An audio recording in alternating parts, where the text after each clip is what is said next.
Hey everybody, Alexandus here with ShadowedSin from the Ashenfold Cartel. We wanted to do a sort of a not as long of a podcast as we normally do for the Ashencast.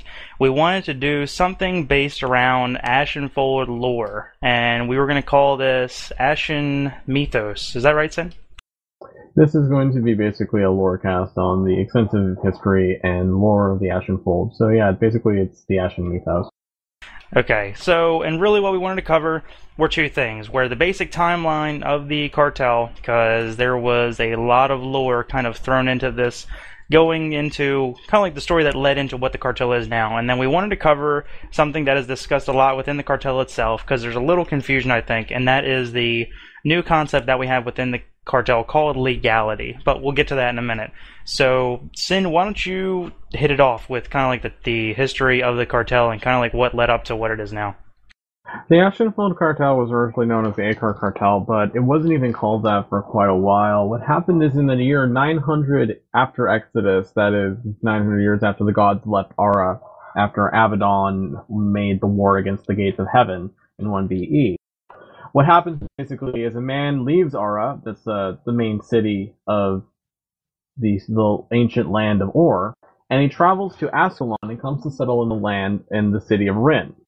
Within Rin, there's a family known as the Oryx. The House of Oryx has been living in this city for many years, ever since their founder, Oryx the Just, created a school of warriors and other types of professions to teach mercenaries, and he even ran his own mercenary company called the Sons of Rin.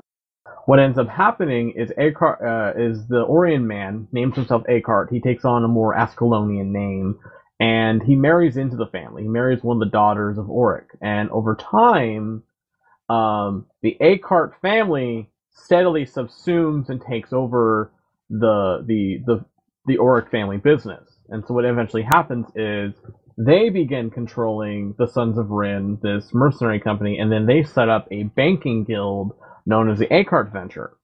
And steadily, over the years, for the next several hundred years, the Akarts basically begin to acquire new families. What ends up happening is whenever they want to expand in an area or something happens, they end up usually working with a family in various areas. So what ends up happening is when they want to start moving into Alona, they strike up a deal with a family called the Kaiser that had originally been a nomadic group out of Korna that had evolved during the Shattered Dynasty era of Alolan history. What happens is the Kaiser work their way up into Vabi, and Vabi is basically kind of I guess you could call it a kleptocracy. It's basically the idea is that the most powerful businessmen rule the country.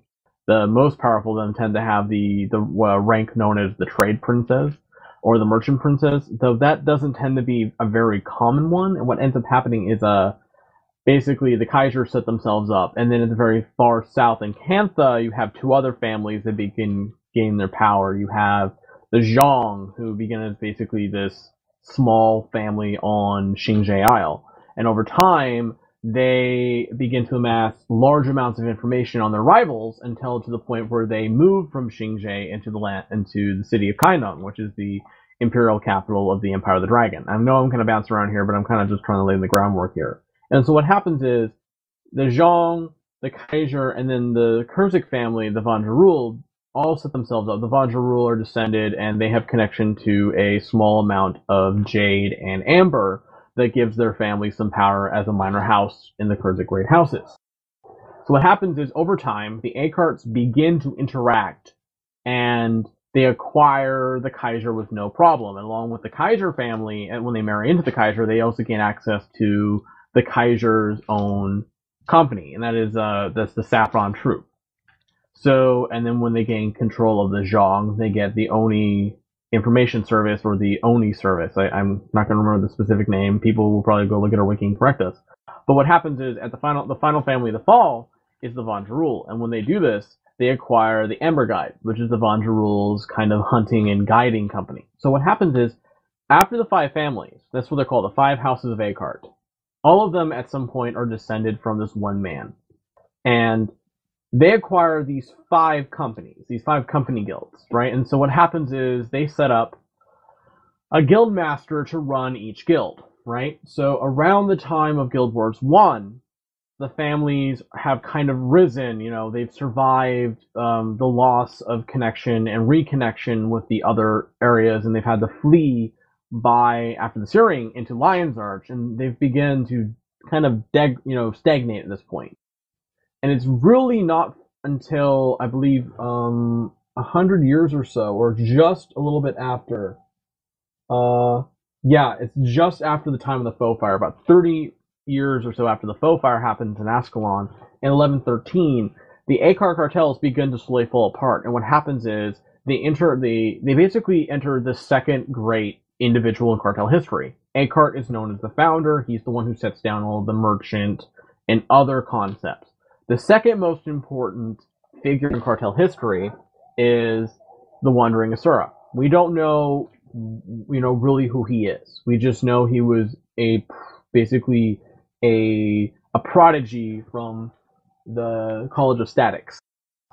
He was this very, very intelligent inventor, and he invented all this various tech, such as the Mass Intercommunication Network, which is basically a matrix, and it's basically a miniaturized, adapted version of the Asura transfer network. And what he basically does is the Wandering Asura meets with one of the descendants of Akart, and they exchange information. And what the Wandering Asura does is he kind of says, you guys need to understand that you can't just go around acquiring things. You actually have to adapt. And this is around the time that, the concept of survive, adapt, prosper is born. That is the motto of the cartel. It was the original motto of Akart himself, but it's the Wandering Asura who really reminds the five families about this.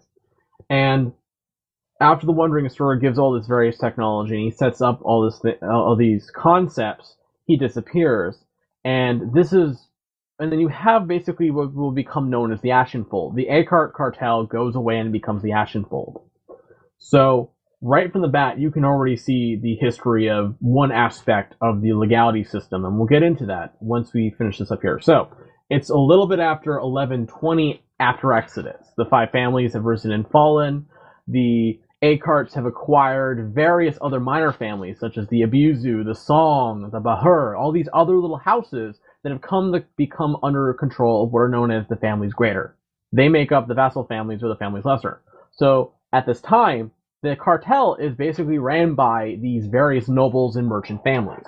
They sit on a board of heads of household, and around, it's a little around the fall of the various rackets, and they begin to kind of see, a racket is a category of business. I'm trying to figure out, here we go, sometime between 1122 and 1130 or so, we have this period what's known as basically the era of bosses. And what happens is you have this period of about 30 to 40 years, when right after the Wandering Asura disappears, the heads of household basically assume complete, utter tyrannical control over the five companies of the cartel. The Ashenfold becomes a very powerful criminal syndicate, and it begins to extend itself throughout various parts of Tyria. And through these actions, it begins to take in other races, such as the Norn, the Asura, and even through Lion's Arch, a few Char begin to appear.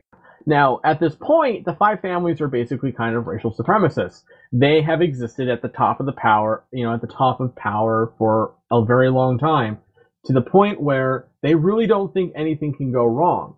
And for a while, they actually rule pretty well. And this is where you get a series of history that's called the Three Bosses, because the title at this time for the leader of the entire cartel was basically the boss of bosses. If you are a mafia buff, that is the Godfather. That's basically what happened. There was a Godfather, and you have three of them. You have Farus, the second of Kaiser, you have Zhang Mai of the south, and then you have Wilhelm von Jerul. And what happens is, Wilhelm basically ruins everything. For a long time, the cartel does really well, and then all of a sudden, Wilhelm becomes this slothing beast that ruins everything. He starts abusing people. He even kills all five guildmasters because he thought they were disobeying him. This act pretty much aggravates and abhors his vanguard, his personal guard. And then at the same time, the Abuzu family, who was created by our member Zayson, is kind of been up and down themselves. they're, I guess you could call them the sixth great family. They've been the ones who've been trying to assume power all the time throughout history. What happens is the two family bodyguards basically get together, and one woman known as, we only call her the First Shadow, she's a human, she goes and talks to the five guild masters and basically says, I'm going to put you in charge, but you have to listen to what I have to say. And so what ends up happening is Wilhelm and the five heads of household are gathered in one spot. And this is the first time something like this will ever happen. The second time this happens is called the Purge. What happens is Wilhelm and every ruler of the five families is murdered in one swift movement. It's basically kind of a Night of the Long Knife. This movement, you could basically call it the First Purge. At that time, the five guild masters then rise to power, and they reassert themselves simply as the five masters. This is where you get the establishment of the Council of Five Masters. The five guild companies, over time at this point, have lost their official names and simply become the Hunt, the Blade, the Lore, the Voice, and the Coin. So this is where the establishment of the five guild companies evolves into the core factions of the guild, of our guild itself right now, which is the five sects. And what happens then is then you have another period of time, which is you call kind of the speaker era, and you go through these series of rulers who are elected by the council, and at the very end, during this period, they incite the Cartel Civil War, the ongoing shadow war between the Lore and the Voice, which is called the Fools Entente.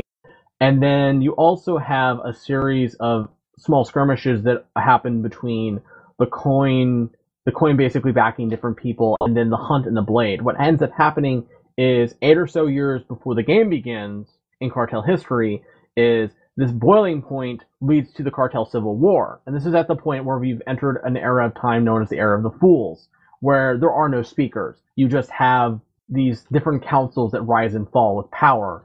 And pretty much what happens is the Master of Blade, the Master of Hunt, and the Master of Lore and Master of Voice basically declare war on each other.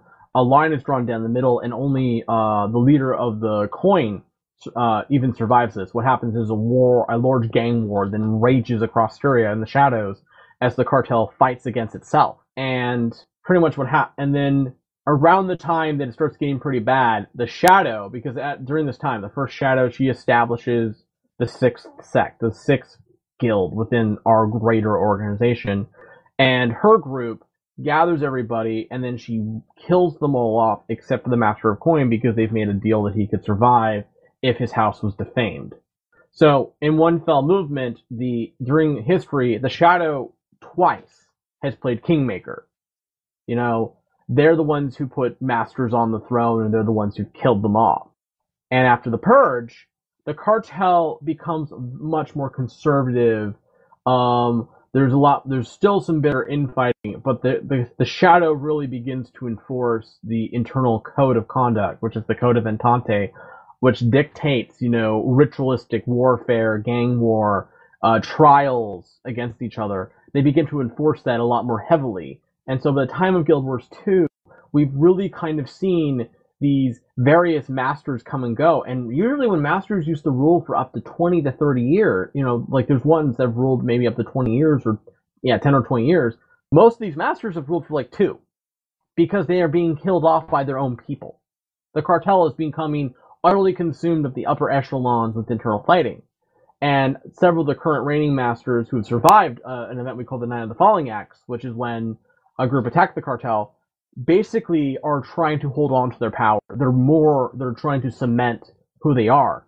So right now, the cartel is even more emphasizing what we call legality.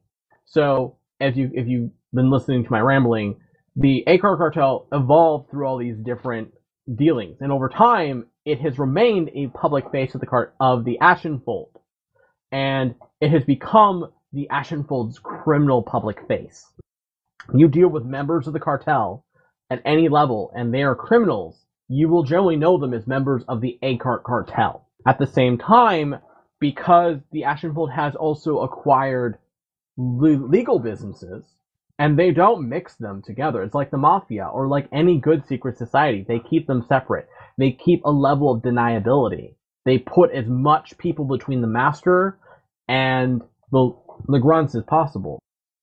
So, if you're a legal-minded person, You can even be someone as, like, we had a new role called hireling. You could just be someone who works in a cartel restaurant or works for a mercenary company who goes around helping people. You think you work for the ACAR trade union. You think that you work for the 5 families and this trade union. Now, could the two sides mix? Very much so. But at the same time, the criminal and the legal sides of the guild don't tend to interact with each other at larger paces.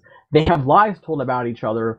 Like, the criminal side has said that the good side only exists to make them look good, right? To cover them. It's a shield. Whereas the good side is told that the criminal side is basically there to play the underhand, to act as ears to the ground in the criminal underworld, because no matter how good you are, you need to keep an eye on the bad guys, basically. And that's what they think that the ACAR cartel does. So what often happens is our sects. I talked about this in the very first Ashen cast. They are split into what we call allegiances, which are sub-factions.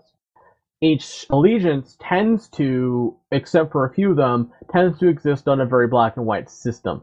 For example, if you pull up the coin or financial, merchant group, you'll see 2 of the allegiances, the Rat's Den and the Silverthorn Enterprises, are basically criminal, whereas the Oxhorn Lodge is a completely legitimate group. They, in fact, don't like the rest of them. The only reason why they even tolerate being in the coin with the other 2 allegiances is they know, because the upper people know that a lot of their funding comes from that, whereas at the same time, by having a legal front, the criminals know they have an ability to protect themselves. So it's basically this kind of messed up form of symbiosis. It's not parasitic. They need each other. It's mutual destruction.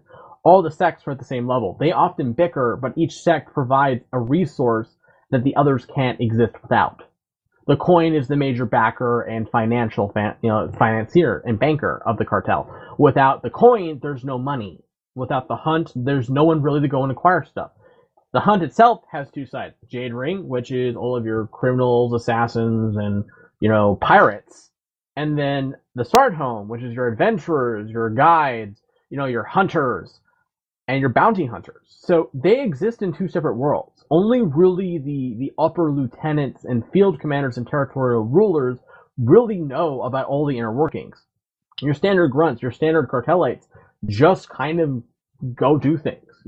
They just think they work for different entities. There's so many different businesses in the cartel that, because you can work for, there's 5 separate businesses and they often all have different locations and are run by different individuals.